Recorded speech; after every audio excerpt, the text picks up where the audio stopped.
Okay, you're on the air. Thank you. Good evening. This is a work session of the Board of Trustees, the Village of Sleepy Hollow.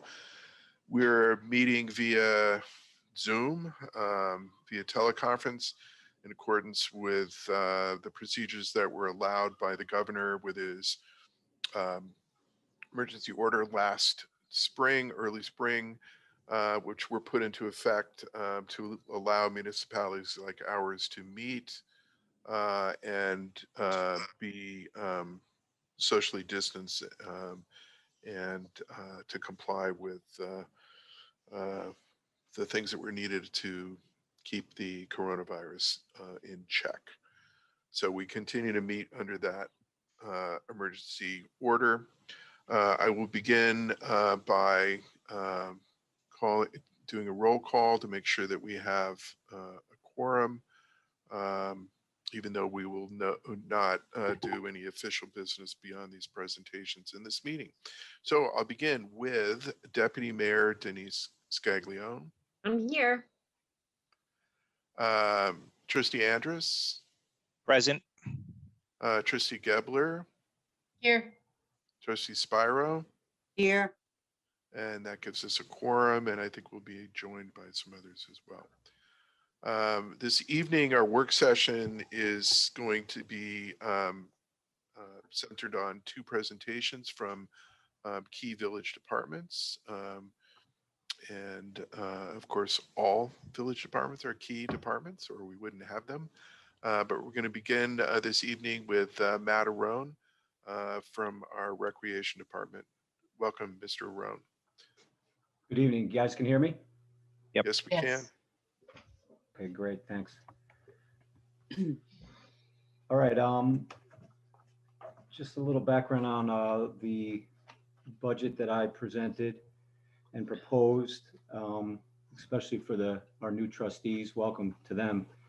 I'm responsible for 6 budget lines: recreation administration, recreation/hayride, summer camp, youth program, after school program, and the adult recreation. And for those of you who don't know, adult recreation is really the senior citizen program and the senior citizen building. And I'm also partially responsible for the parks maintenance budget. So those are the budget lines that I sit with our village administrator and our treasurer, and I propose the budget each year. I guess we'll start in the order that they're listed on page 27. And the first one is recreation administration. Recreation administration is basically the personnel services, which are the full-time salary lines of our staff, and our longevity is added into that. Also, any overtime the staff gets is added into that. Also, materials, supplies, office supplies, the cell phones, any printing we do, any software or maintenance, membership subscriptions, which are like classes that we take, professional development classes we take. And so those are the lines that are entailed in the recreation administration. That budget line, as you can see, is really hasn't changed. There's not a lot of excitement, not much change from last year in any of these budget lines. But if you have any questions about any of the specific sub accounts, we can go over those now. You can see on page 28 what's listed from office supplies all the way down to contractual expenses. So if anybody has any questions about any of those, and I can answer those for you, or Sarah can also help if I don't have the answer.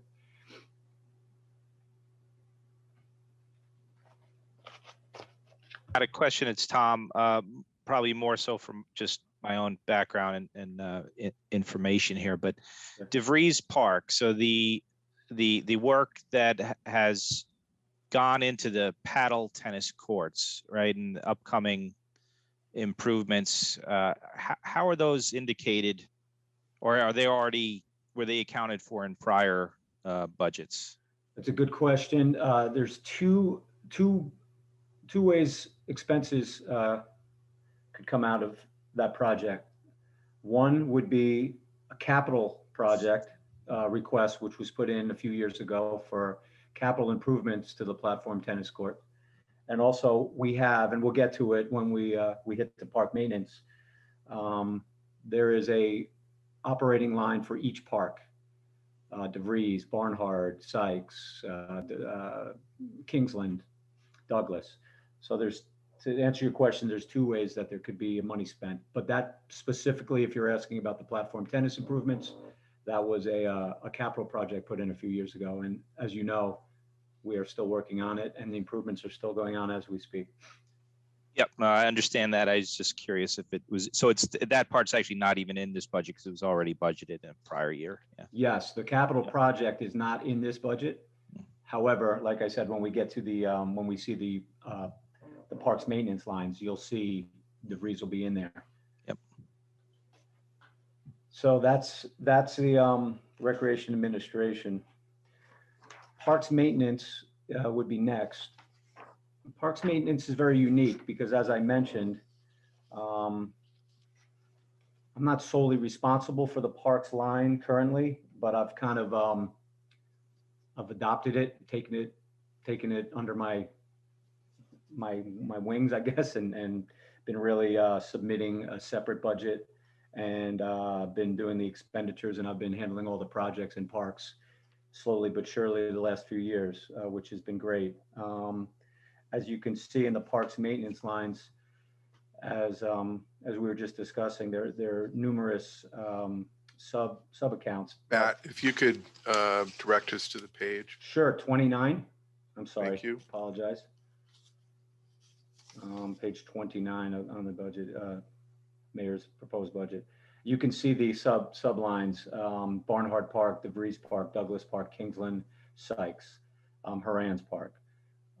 That's really where we share that budget line with the DPW. There's some lines in there which I really don't have too much to do with, like the uniforms for the men, vehicle and maintenance repair, the lighthouse.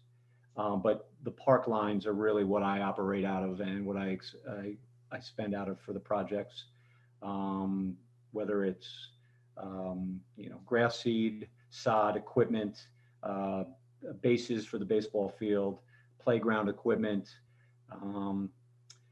Those lines have increased, especially Kingsland Point Park. One of the reasons they've increased is because meeting with Sarah and Anthony, we at Kingsland especially, we've been overspending those budget lines historically. So it's been recommended that we increase that budget line so we can cover our yearly expenses. But also, we had a lot of COVID related issues in the last year, obviously. And one of them was our decision to not open the public bathrooms in one of the public bathrooms in the park. So what we did is we put in some extra money this year. We were not as prepared last year, this year, to get those portable bathrooms until the village makes a decision where we can open up those bathrooms, have the water running to the park, and have everything set for the year. But other than that, the expenses are pretty similar. No increases other than Kingsland Point Park, as you can see from last year's expenses. So it's kind of complicated, the parks, the way we run it now, but it's working, and it's been improving greatly in the last few years. Does anybody have any questions about the park sublines? I have a question, Matt. Yes. So for John Horan's Landing there, I mean, obviously there's going to be the big installment of the Gold Star Mothers statue. You don't expect any increased maintenance costs down there with that? I think I'm going to let Anthony answer this question after I will. I think there is a special contingency separate of the Horan's Landing park line, special just for that statue project, the money that was raised, fundraising. But because I'm not 100% sure if that was the correct answer, I'll let Anthony back me up on that or tell me I was incorrect. You're kicking the can? They raised, and thanks to Chickalella, they raised somewhere near $100,000, which includes the cost of the statue, the landscaping, and maintenance. They will provide maintenance every year for the statue and the landscaping. Okay. Thank you. I guess to answer your question though, maybe in the future, maybe years down the road, yes, there'll be an increase, but I think we're covered for the next, Yeah. the immediate future. Okay. Are they providing their own company to do the maintenance, or is that going through us? Right now, it's going to be privately done. Okay.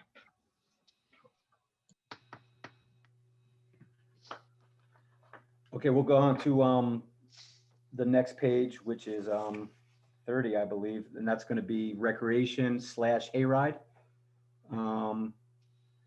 Recreation/hayride. Obviously, there's a lot of decisions still to be made on the hayride portion of this budget line, but this budget line includes the material and supplies that for Halloween, including everything from the pumpkins to the hay to the portable bathrooms that we get, to the instructors for the entertainment for the hayride, the animatronics company, to the horses that we get for the the stables for the Halloween hayride down at Kingsland. It also includes the Jazz Forum Arts contribution for the concerts that we do at Aran's Landing.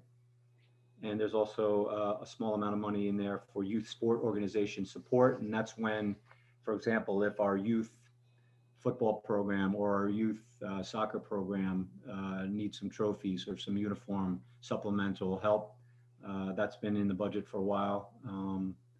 Back when our recreation department was smaller and fledgling, that was the way we contributed and helped the youth programs.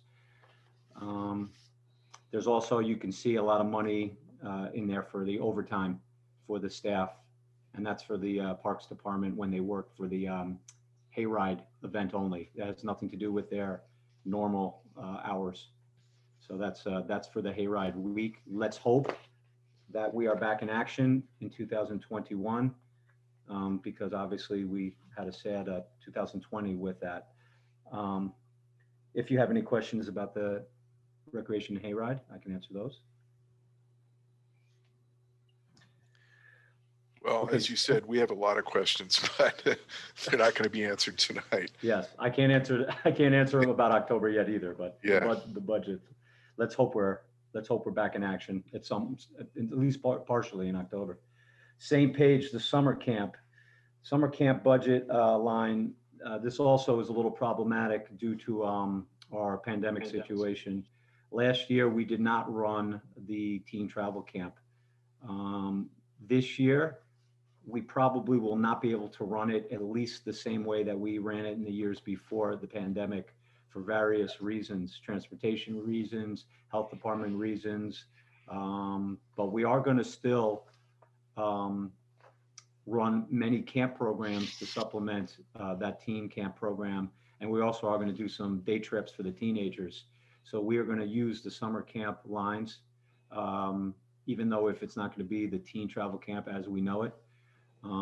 There's also some money in there, and some of you that are new to the board may not realize there's an allotment in there for the Tarrytown IMA. And that is because years ago, the Sleepy Hollow Recreation Department ran the day camp portion of the camps. And that went over to Tarrytown's jurisdiction for various reasons. But there was an agreement between the two villages where we would still help supplement that program financially. That number was much larger until my arrival, and we put the teen camp in. So that money, that allotment went down. So basically, on a normal summer, Tarrytown will run the day camp, and we will run the teen travel camp for the older kids. And it's a great arrangement. It's a great working situation between us. So let's hope that we will be able to have a partial teen camp and other camps this summer, and then next year be back in full swing. Some of the restrictions will be lifted, I expect, for next year. you have any questions about the summer camp budget lines? Okay, same page, youth programming. Youth programming has, as you can see, material and supplies, other than the personal services, which is the part-time, any part-time staff we would have to pay for our youth program. For example, we did our egg hunt this Saturday and we needed staff there. When we do, breakfast with Santa or any of our special events for the kids, we have to hire part-time staff, and that's why there's a small allotment there. But everything else for the youth program is material and supplies. The program expenses is for any program that we're running through the Recreation Department for kids. Also, the TNT Youth Baseball and Softball program, which Tarrytown and Sleepy Hollow both help supplement the expenses for that. For example, Tarrytown will pay for the parade to start the season, and the Village of Sleepy Hollow will pay for the year-end picnic. We'll also help supplement with purchasing equipment for them and helping pay for umpires and field supplies. There's also on the program expenses a TCBL Youth Basketball League, as our good friend Sean will tell you. We have youth basketball leagues that travel, and we also help supplement and pay the entry fee for those leagues. Down under contractual expenses, you'll see something called Northeast Special Recreation. For those of you who are not aware what Northeast Special Recreation is, that is a consortium through many of the villages and towns north of Tarrytown that helps handicapped children and handicapped adults with special recreation programming, camps, dances, events, because a lot of our villages and towns aren't equipped to program. We're not specialists in that. So we get billed annually for how many kids in our program, how many adults in that program, and actually the population of our village. So that'll fluctuate each year, not too much, but each community, Pleasantville, Briarcliff, Mount Kisco, Bedford, there's about 9 of us in there. We each are involved in that Northeast Special Recreation Group. Anybody have any questions about the youth programming budget? Okay, the next page is 31, the after-school program. The after-school program budget line is relatively new. Actually, this current budget year is the first year we've been operating that. Unfortunately, the COVID situation has not given me the best way to read into how we're doing in this budget line. But the reason why we have a separate after-school budget is because if you guys are familiar, our after-school program is one of our biggest programs we run out of the Recreation Department. On a normal year, we'll have 40 to 50 kids in that program, and that's September to June. This budget line, this after-school budget, used to be under youth programming. So Sarah and I really didn't have a handle on where the money was coming from, if we were buying sporting goods or food or whatever we were buying for the after school was just lumped into the general youth programming. After school program is basically like running a day camp. It should have its own line. So after some discussions with Sarah, we decided to make this its own budget line. So I put together a budget on how much we spend, the material and supplies, the staff, our full-time and part-time, and the program expenses for like sporting goods, food for the kids, snacks for the kids, crafts for the kids.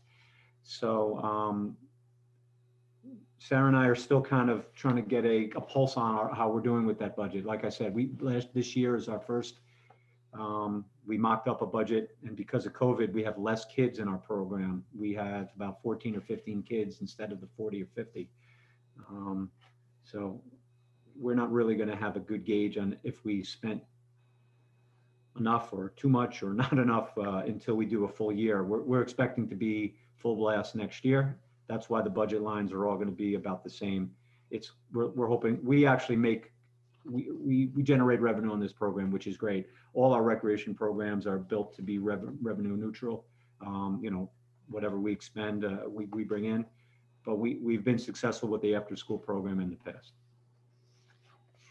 And Matt, when, can you remind me again, when does that run?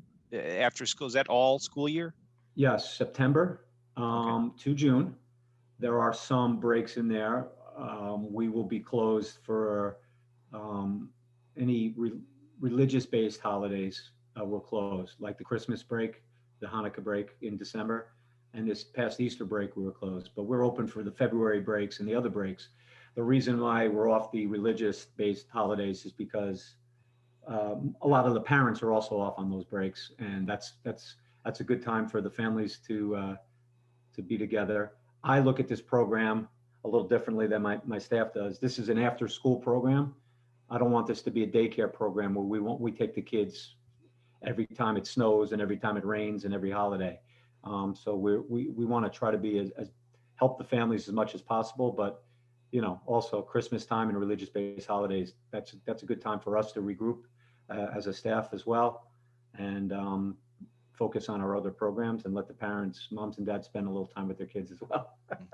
And sorry, Matt, another question. No problem. You mentioned that this program, but all the programs are self-funding, or did I misinterpret what you said there?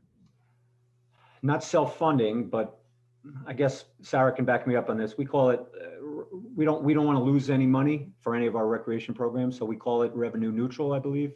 I mean, some of our special events we run, like for example, as we know, like the egg hunt we did the other day. I'm trying to think of another one we do. The horse rides with the kids and lighting the holiday tree. There's no expense for those, but the other programs, we're generating revenue, and we're going to make money or break even on all those programs. Sarah, I don't know if you can explain that a little better than I did. You said it perfectly. Okay, but just again, just probably year one here for me, so I'm gonna have a lot of questions. No problem. The families that take part in, we're still in the after school program. Those families aren't contributing, right? It's a free program for them. No, they No, do. they They do pay for pay it. tuition. Yeah. Oh, okay, They got pay it. a monthly tuition to cover the cost. And by the way, it's a very reasonable. You Gotcha. couldn't go anywhere else to get babysitting for or daycare for what we're doing. But and that's why I mentioned before, we actually do generate more revenue on this program than we spend, which is good. It doesn't always happen in recreation. We always try to break even, but this is one that we have been fortunate. This year, obviously with COVID, we're lower numbers. However, I will say this, I know we're talking about budget, but our numbers this week have increased from 15 to 22 because kids are starting to go back, and moms and dads are starting to realize life is starting to come back and I need some daycare. So we've had 6 or 7 people register from last week to this week, which is good. That means things are coming back. I am being very pessimistic because I'm worried about September, that getting back to 40 and 50 kids, but that's a good sign that our numbers have already jumped up a few this week. So hopefully I'll be proven wrong on that one. Okay, thanks. No problem. Any other questions about the after school program?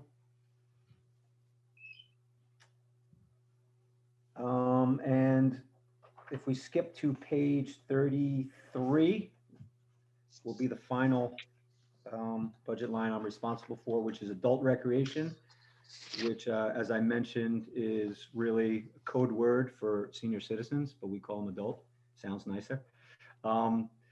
Seasonal leaders, the personnel is for our bus driver. We have a senior citizen bus driver that works a few hours every weekday that takes the seniors grocery shopping, pharmacy, doctor's appointment.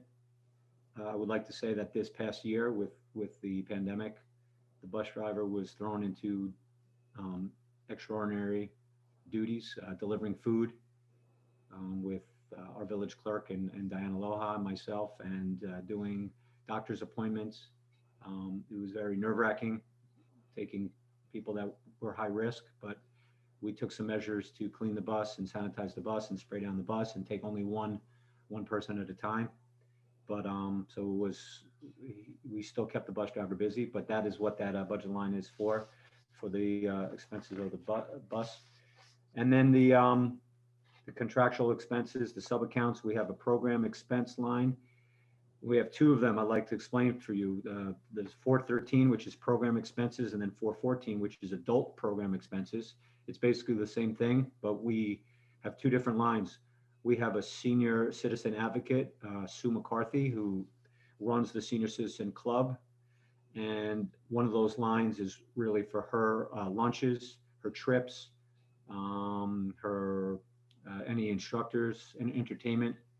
And the other line is for any senior programs that I run and we run through the recreation department that Sue doesn't run, like our yoga classes or our pottery classes or anything else.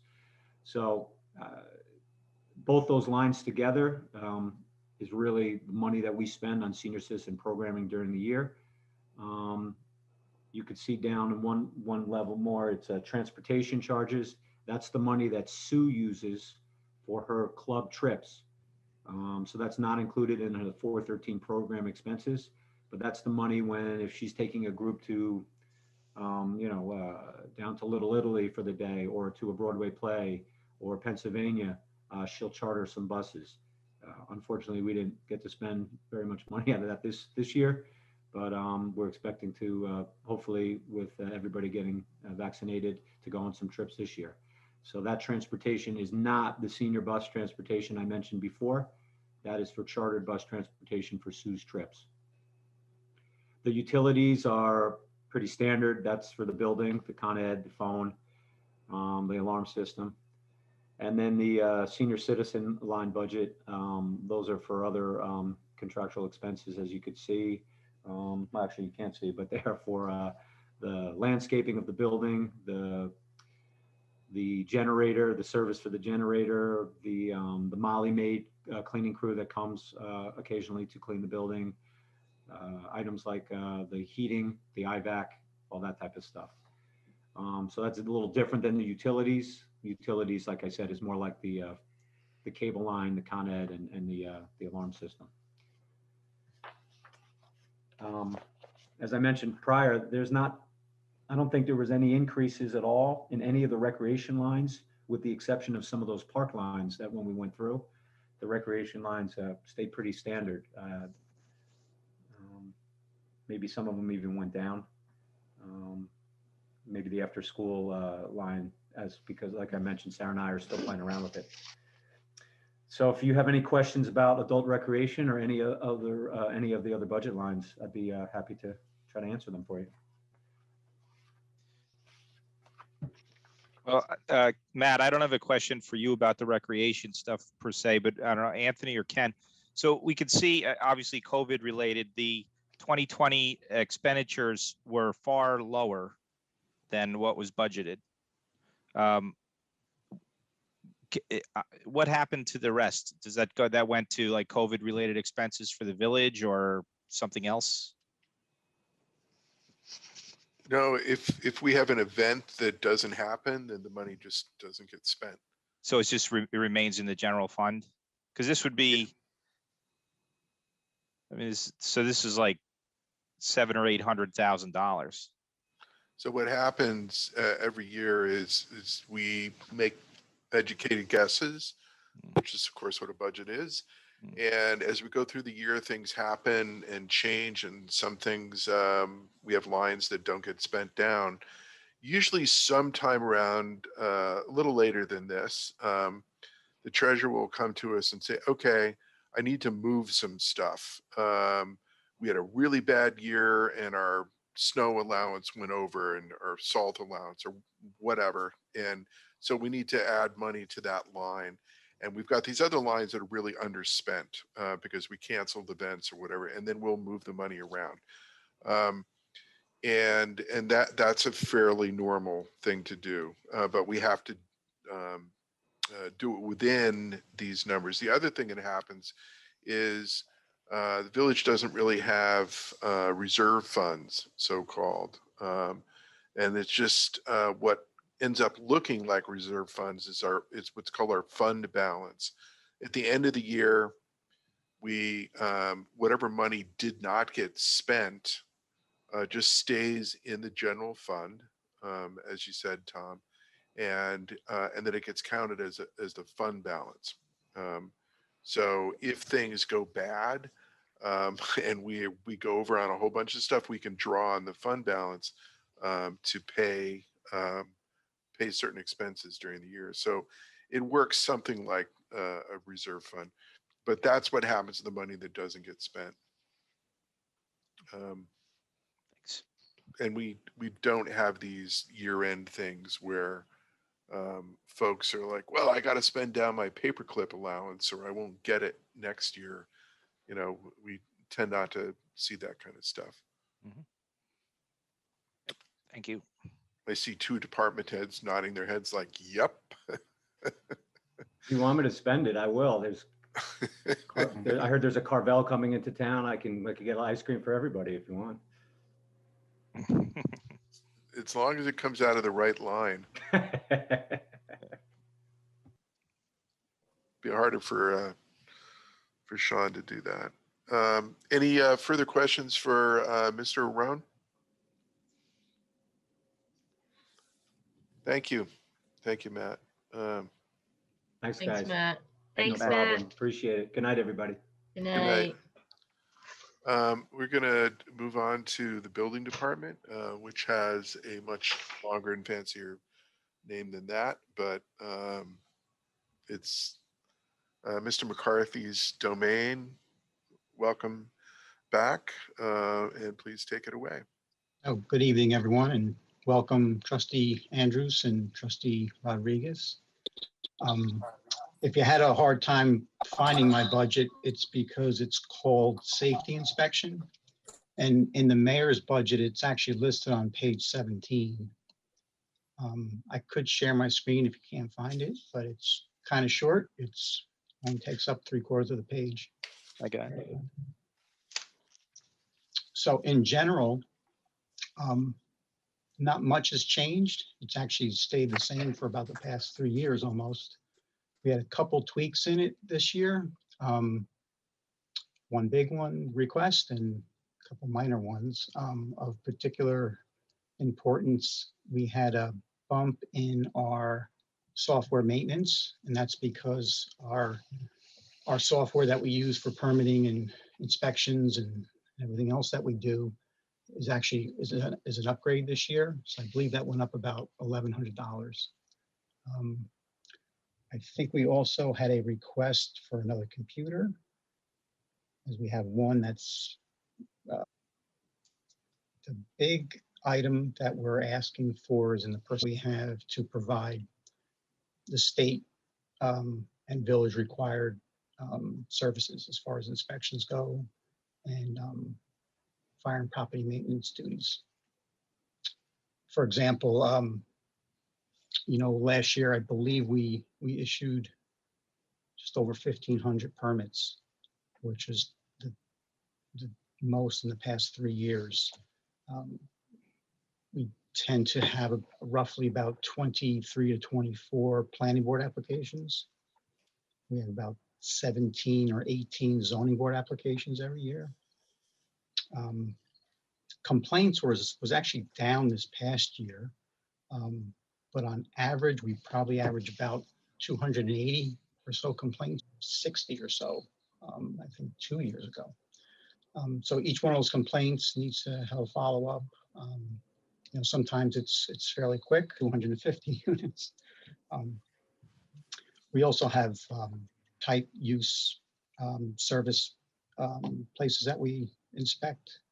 We have 5 laundromats that require an annual inspection, a car wash that, or 30 or so food service establishments that we try to pop in every once in a while. And I think we're up to about 10 other grocery stores that require routine inspections.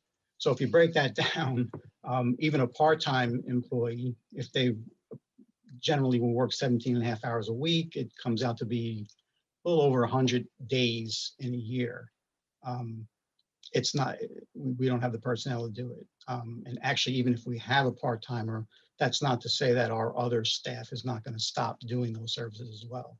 Actually, Joe Pava and Rob Bischoff and myself, we all contribute to doing all types of inspections whenever it's needed. So That's our big line item. That is the biggest change in our budget.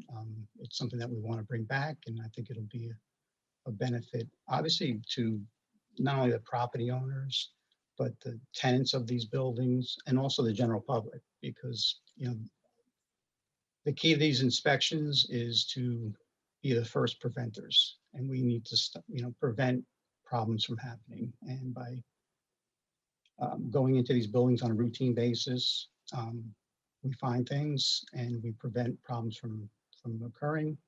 And also, it encourages the property owners also to maintain their building in accordance with the state and our local code. So again, as I mentioned, that's our big ticket item. Everything else pretty much stays the same.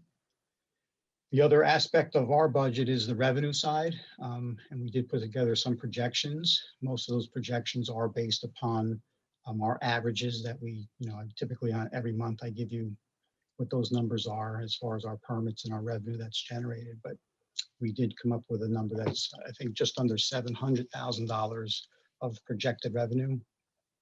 That's always, as the mayor said, kind of a guesstimate, but we're pretty confident in that number going forward. And hopefully some of the other projects that are in the wings will also come through this calendar year. And that will also boost our revenue. So if you have any specific questions on those, I know there's not too many lines to go through, but I'd be more than happy to explain or give you more detail on them.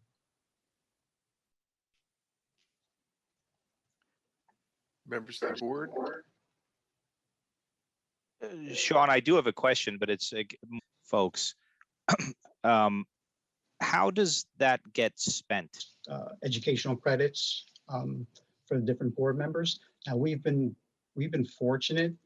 We haven't been spending all that money because we were able to actually, especially this past year, with everything being virtual, a lot of this stuff has been waived. A lot of those credits, the fees for it have been waived. So we've been able to get a lot of free credits for the different board members.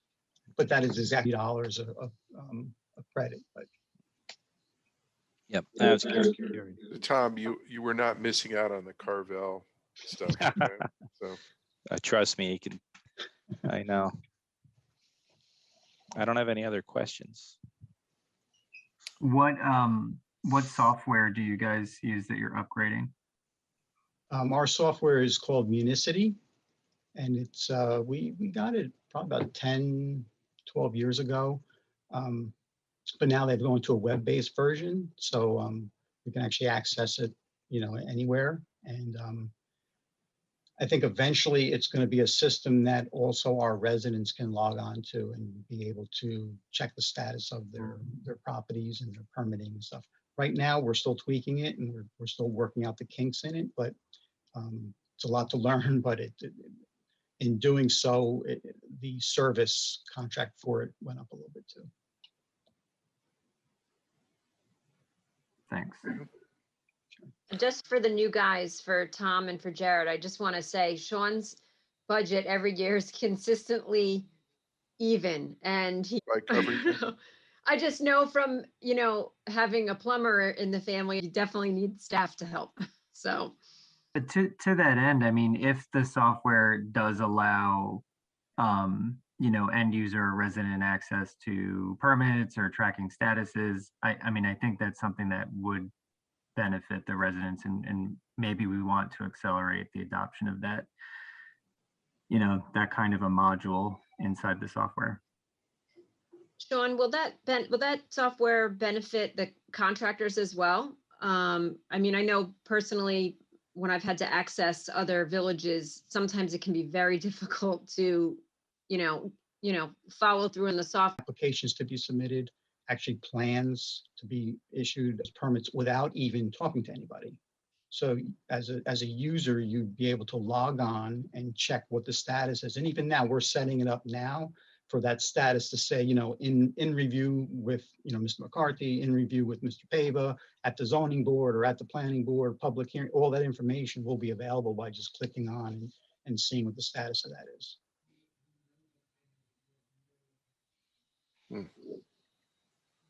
Just to note, the Yes. time code enforcer that is not in the mayor's budget, that would have to be added. Sarah makes a point of not adding any positions in until the entire board gets to look at it. Mhm. And Sarah, or Sean, Ms. DiGiacomo, Mr. McCarthy, we're going to need the total number for that. In other words, it's a part-time person, what's the add-on for unemployment and all the other things that payroll taxes. So make sure we have that, and don't give it to us in increases in all those other lines. Lump sum, okay? I'm looking at you, Sarah, who seems frozen at the moment, but That's intentional. yeah. Well, it's just for the public, as we look at this and say, okay, what's a part-time person? It's $35,000 a year to pull a number out of the, okay, it's that. Well, it's always more than that, because you have to, there are supplies that person has to have. There are payroll taxes we have to pay and other kinds of things. So a $35,000 person is really a $45,000 person, or a 50,000, whatever it is. So it's helpful for us not to, or at least I found it's helpful to me to look at, the lump sum number, as opposed to trying to look at all these different lines. I'll talk to Sarah about that. I know we have discussed it in the past, but we'll definitely put that together for you. Okay. I'm so sorry. I got cut off. Sean, I think you're gonna have a memo for me and we'll get the numbers together. Yeah, they already approved it, Sarah, so go ahead. No, they did not. I know they What? wouldn't do that to me in 2 seconds. That's what happens when you get bumped off. No. When you're bumped off, you lose. No. Good try though, Sean. Sorry. Any other questions for Mr. McCarthy? No, thank you. No, thank you. All right, great. Thank you Thank so you. much. Thank Yeah, you. Have a thank you. Pleasant evening. And this brings to a close our work session. Look forward to continuing with other departments and other explanations and requests for the budget. With that, everybody be well, and be safe, please. Our live numbers, our active cases numbers continue to go down. We're in the low 30s, and that's a wonderful thing, but it's still there. So just be careful. All right. Look forward to seeing you all. Good night. Good night, Night. everybody. Good Thank night. you. Good night. Good night.